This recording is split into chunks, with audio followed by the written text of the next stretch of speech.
The first shoe hit the wet ground with a slap, then a suitcase. Then Faith's wedding picture broke on the tiles with a sharp crack. Witch! Killer! Mama Ruth, Andas's mother, shouted as neighbors watched from their windows. Faith hugged her chest, shaking. Please, stop. I loved him. Loved him to death. One of the aunties hissed, tipping a box, so Faith's clothes poured out like water. Thunder rolled. Rain started to fall, soft at first, then heavy. Faith stood in it, hair flat against her face, dress soaked. She bent to pick the broken photo, her smile and Andas's smile cut by glass. Out of this house now, Uncle Sola barked. This is our son's house. You brought bad luck. Faith's lips trembled, her stomach twisted in a new, strange way. She swallowed, tasted tears and rain, and just then, whoo! A deep car horn shook the compound. The gateman ran to the iron gate. Everyone turned. 2 black SUVs stopped outside, engines humming. The wall of voices fell quiet. 1 month earlier, the morning sun painted the small sitting room gold. Faith and Andas sat on the floor, legs crossed, sipping tea from one cup and laughing. I want a small family, Andas said. Just peace. No noise. Faith looked at him. No noise. Not even from your family? He sighed. They ask for money every day. If I say no, they fight me. If they hear I married a rich woman, it will be worse. Please, let's keep your father out of this. Faith nodded. Okay. My dad, Mr. Kingsley, likes quiet too. We won't tell anyone. It's our life. He kissed her forehead. Thank you. Days passed sweet and easy. They shared noodles, danced in the kitchen, and wrote their future on sticky notes, baby names. Paint the room sky blue. Save for a car. Ole. Then, one hot afternoon, Andas came home slow, his steps heavy. He touched his chest. I feel tired. Sit, Faith said, worried. She brought water. He smiled weakly. I'll be fine. But by night he collapsed in the hallway. Faith screamed. The ambulance lights painted the walls red, blue, red, blue. In the hospital, the doctor spoke softly. It was his heart. A quiet problem we did not see. Faith held his cold fingers and prayed. But morning came without his breath. The world turned to fog. The burial was fast. Too fast. People talked. Some prayed. Some whispered. After the burial, the whispers grew teeth. 2 days later, Mama Ruth and the aunties came with hard faces and busy hands. This TV, he bought it. It's ours, an auntie said. This bed, ours, another added. Faith stood in the doorway, weak and small. Please, he is barely gone. Don't do this. We will not leave a murderer in our son's house, Mama Ruth spat. Pack your things. No, we will pack them for you. Faith's legs shook. A sharp ache ran across her chest, then down to her stomach. She pressed a palm there. Why did she feel sick every morning now? She had thrown up twice today. As the rain began, the aunties dragged a rug across the tiles. Uncle Sola pulled down the wall clock. The neighbors whispered behind curtains. Honk! The horn roared again at the gate, long and deep. The gateman peeped, then rushed to open it. The 2 black SUVs rolled in slowly, like quiet lions. Doors clicked. Men in neat black suits stepped out, umbrellas blooming. Mama Ruth frowned. Who are these people? Faith's heart jumped. She knew that logo on the car door. She knew that calm way the men moved. Then one more door opened. A tall man in a dark coat stepped down, rain sliding off his umbrella. His face was firm, his eyes sharp. He looked at the scattered boxes, at the broken photo, at his shivering child in the rain. In a strong, steady voice that made the whole compound stiffen, he said, "Where is my daughter?" The tall man's voice rolled through the rain. "Where is my daughter?" Faith lifted her hand, shaking. "Daddy, I'm here."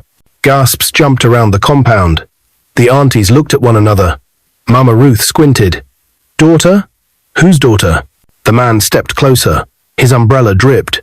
2 men in suits stood behind him like quiet trees. "I am Kingsley," he said. "Mr. Kingsley Okafor." The gateman's mouth fell open. Neighbors whispered, "The billionaire? N? That one on TV?"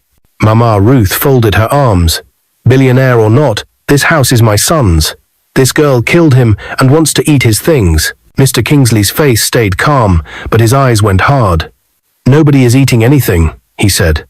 He glanced at Faith's wet hair, her shivering shoulders, the broken wedding photo on the floor. First, pick up my child's things. Now. One of the aunties snapped. You cannot order us. Mr. Kingsley did not raise his voice. He turned to his men. Cameras on. Record everything. Tiny red lights blinked on their lapels. The aunties froze. Faith's legs were wobbly. A memory rose in her mind like a soft candle. 2 months ago, a small shop with new paint. Andas held her hand. I want this place to be ours, he said. No noise, no family fights, just you and me. Why do they fight you? Faith asked. They always demand. Every week, he said, eyes sad. When I give, they want more. When I stop, they curse me. If they know who your father is, they will never let us rest. Faith squeezed his fingers. Then we keep us quiet. We protect our peace. He smiled. We protect our peace. Rain pulled Faith back to now. The aunties had gone from loud to quiet, from hot to cold. They watched the blinking cameras. Uncle Solar cleared his throat. Mr. Kingsley, sir, please, we are mourning. Let us carry our son's things. Your son's things? Mr. Kingsley said softly. Your son married my daughter. That makes this her home too. You cannot throw her away like a used cloth. Mama Ruth's eyes burned. Your daughter brought bad luck. Mr. Kingsley turned. Faith. She stepped forward. Her voice was small. Daddy, I didn't hurt him. I loved him. I know, he said. His voice softened. You don't need to prove anything here. One of Mr. Kingsley's men opened a folder. Sir, here are the marriage papers, house receipts, bank records. Mr. Kingsley nodded. We will list every item. Nothing leaves this house without proper handover. The aunties hissed, but the cameras kept blinking. Enough show, Mama Ruth shouted and pushed past Faith to grab a jewelry box. Stop, Mr. Kingsley's second man said, stepping in front of her. Please return that. Who are you? She barked. Legal officer, he replied, still polite. We are here to protect both sides. Faith swallowed hard. A wave of heat rushed through her. Her stomach turned like a spinning wheel. She pressed her palm there and bent forward. Faith? Mr. Kingsley's eyes flashed. What is it? I don't know, she said. Every morning I feel sick. Today is worse. The legal officer's brow lifted. Madam, are you late? I mean, your monthly... Faith's cheeks warmed. She nodded, tiny and shy. The yard went still. Even the rain sounded quiet. Mama Ruth laughed a short, sharp laugh. Pregnant? Lies. Faith suddenly gagged. She turned to the side and vomited, rain splashing. A neighbor ran with a small bowl. Mr. Kingsley's face changed from stone to worry in 1 second. Get her inside. Dry clothes. Warm tea, he ordered. No one goes in, Uncle Solar shouted, blocking the door. This is our house. Mr. Kingsley stepped forward, very close now. He did not shout. He only spoke like a closed door. Move. Uncle Solar looked at the cameras. He looked at the tall men in suits. He stepped aside. They led Faith to the sitting room. Someone brought a wrapper. Another brought a towel. Mr. Kingsley sat by her, his hand steady on her shoulder. If you are pregnant, he whispered, then we are holding your husband's future in your hands. We will protect that future. Tears slid down Faith's face. She nodded. Outside, Mama Ruth paced. We will not lose everything, she muttered. She pulled out her phone and made a quick call. At the same time, Mr. Kingsley's legal officer spoke into his earpiece. Yes. Seal the property list. Bring the papers. Then WEEU. WEEU sirens curled through the rain. A police truck stopped at the gate. Neighbors rushed to their windows again. 2 officers stepped down with a brown envelope. The taller officer raised it high. We have a court order, he said. This house will be... The officer's words hit like a hammer. This house will be sealed. Faith's heart jumped. She clutched her wrapper tight, shivering. Sealed? Why?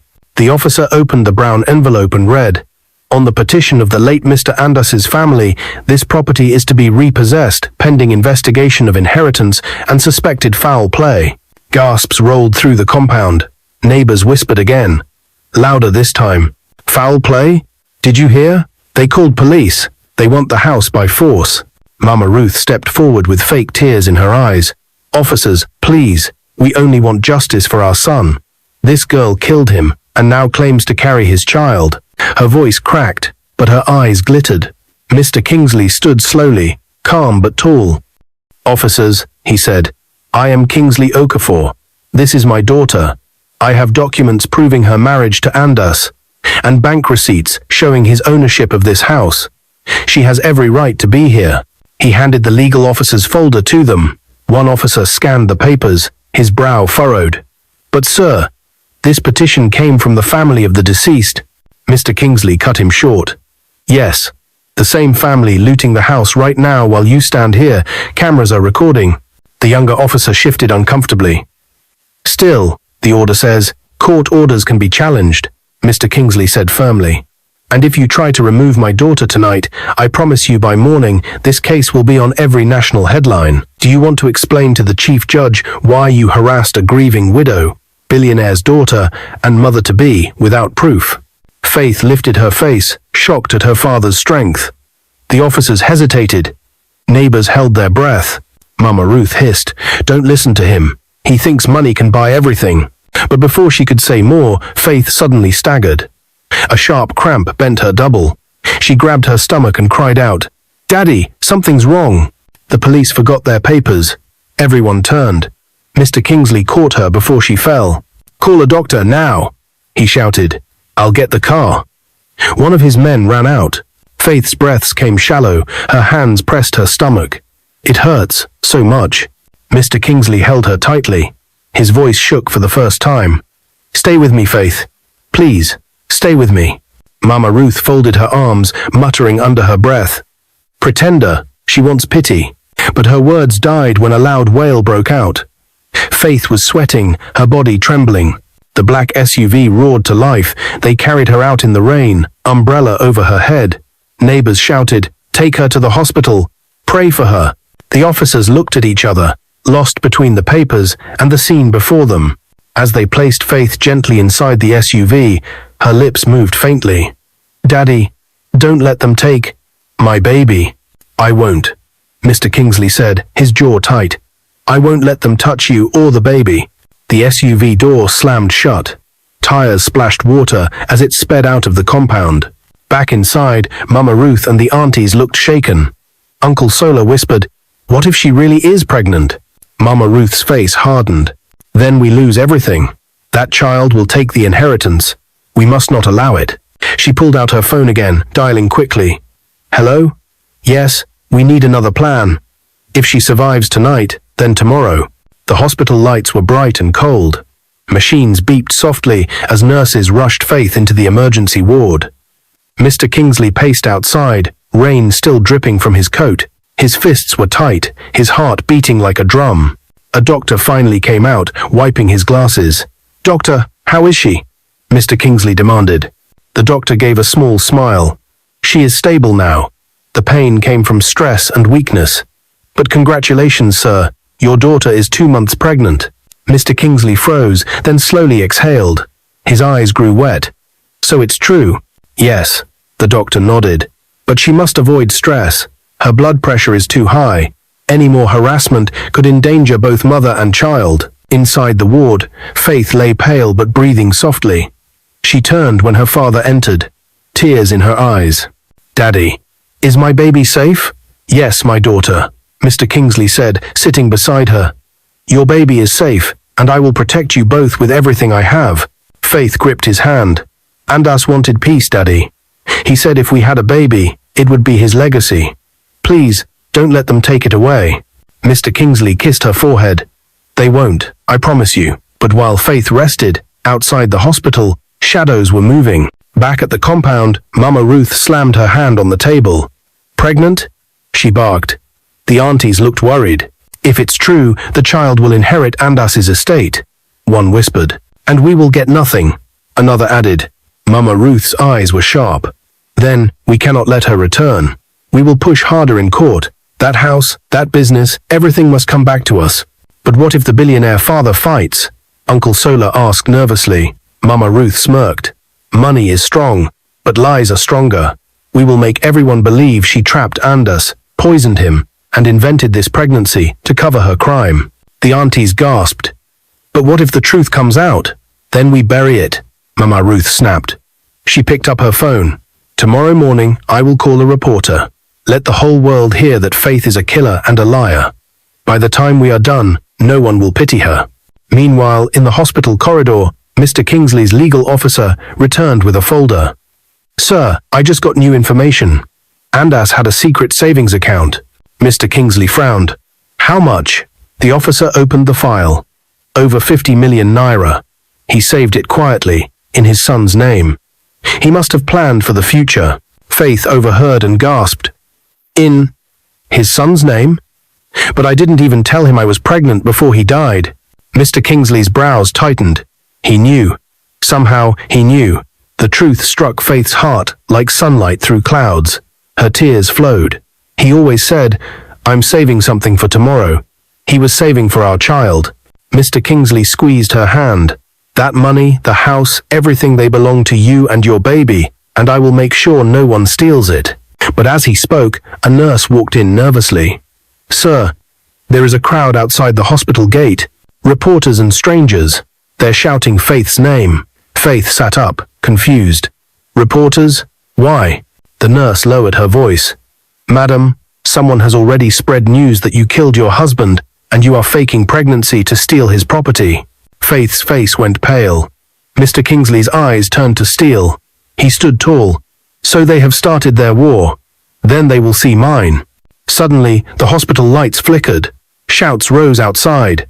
A rock smashed against the glass window. Faith gasped and covered her belly. Nurses screamed. Mr. Kingsley's men rushed to block the door. From the window, Faith saw them, Mama Ruth and her sisters, standing with the crowd, pointing up at her ward. Mama Ruth's voice rose above the noise. Bring her out, she must not hide in there. Bring the killer out. Faith clung to her father's arm, shaking. Daddy, they won't stop until they destroy me. Mr. Kingsley's jaw tightened. Then it's time they learn who your father is. The hospital shook with noise. Outside, the angry crowd banged on the gates, chanting, Bring her out! Bring her out! Faith sat trembling on the hospital bed, her hand tight on her belly. Her father stood by the window, eyes blazing. His voice was low but firm. They want a war. Tonight, they will get the truth. Mr. Kingsley turned to his legal officer. Call the press, call the judge, call everyone. We settle this now. 2 days later, the High Court in Abuja was filled to the brim. Reporters crowded the steps, flashing cameras. Curious citizens squeezed into every corner. Mama Ruth and her sisters arrived in flashy clothes, their faces painted with false sorrow. Faith entered quietly, dressed in a plain gown, her belly still small, her eyes swollen but steady. Her father walked beside her like a shield. The judge, an elderly woman with sharp glasses, entered. This is the case of inheritance and property between the family of the late Andas and his widow, Faith Okafor Andas. Mama Ruth's lawyer rose first. His voice boomed, My lord, this woman Faith is a liar. She poisoned our son. Now she pretends to be pregnant so she can take his wealth. We demand the house, the business, and all possessions of Andas. Gasps filled the courtroom. Faith's head dropped. Then Mr. Kingsley's lawyer stood, calm, precise. My lord, these are the marriage papers, signed legally. Here are the hospital documents, confirming Faith's pregnancy. And here, he lifted a brown folder, is evidence of a secret account opened by Andas himself. In that account, he saved 50 million naira in the name of his unborn child. The room buzzed, reporters scribbled. The judge adjusted her glasses. In the child's name? Yes, my lord. And this proves Andas knew his wife was carrying his child before he died. He loved her. He prepared for this. He wanted his legacy to pass to his son or daughter. The judge nodded slowly. Continue. The lawyer pressed a button, and on the screen behind him, a video played. It showed Mama Ruth and her sisters at the house, throwing out Faith's belongings, shouting, Witch killer, while Miss Kingsley's men recorded. The whole courtroom gasped. The judge's face tightened. So while she was mourning, you humiliated her? Mama Ruth jumped up. Lies, she killed him. The judge's gavel cracked against the wood. Silence. Then came the final blow. Mr. Kingsley himself took the stand, his deep voice carried through the hall. I am not just a billionaire. I am a father. That woman you see, my daughter, married your son out of love, not money. She came into his life quietly, without using my name. She never asked for wealth, yet you cast her into the rain like a stray dog. Now hear me clearly. You will not take one pin from her. Every property, every savings, every kobo my son-in-law left belongs to Faith and her unborn child, and I, Kingsley Okafor, will see that law protects them forever. The hall erupted. Some clapped, some gasped. The reporters' cameras flashed like lightning. The judge leaned forward. Her voice was final. This court rules in favor of Faith Okafor and us. All property and savings shall be secured for her and her unborn child. The family of the deceased is warned never to harass her again or face prison for defamation and trespass. Case closed. The gavel hit. Faith burst into tears, clutching her belly. Relief poured out of her like rain. Daddy, we did it. Mr. Kingsley hugged her tight. No, my daughter, you did it. For love, for your baby. As they walked out of the court, cameras flashed. Reporters shouted her name. Faith, Faith, how does it feel to be the billionaire's daughter? Faith paused, lifted her chin, and said softly, I am not just a billionaire's daughter. I am a wife, and I am a mother. My husband's legacy will live through our child. The crowd roared in applause. Behind them, Mama Ruth and her sisters shrank into the shadows, defeated. Their plan had crumbled like sand in the tide. Weeks later, back at her father's mansion, Faith sat by the window of a quiet room, painted sky blue, the nursery she and Andas once dreamed of. She pressed a tiny photo of him to her chest. Your baby is safe, Andas, she whispered. Your legacy lives. And as the evening sun touched her face, she smiled. For the first time since his death, peace finally returned to her heart. Please, like this video and subscribe to our channel for interesting stories.